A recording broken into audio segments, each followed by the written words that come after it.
تو جب جب چاہے اپنے کو طلاق دے سکتی ہے، اس جملے کا کیا حکم ہے؟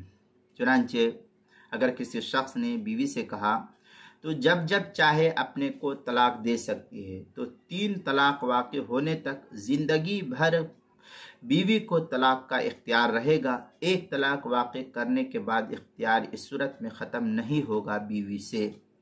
چنانچہ فتاوی ہند میں ہے وَلَوْ قَالَ كُلَّمَا شِئْتَ كَانَ ذَلِكَ لَهَا أَبَدًا حَتَّى يَقَعُ ثَلَاث۔ فتاوی ہندیہ کتاب الطلاق الفصل الثالث فی المشیہ، جلد نمبر 1 صفحہ نمبر 403، زکریا بک ڈپو دیوبند کا ہندی نسخہ۔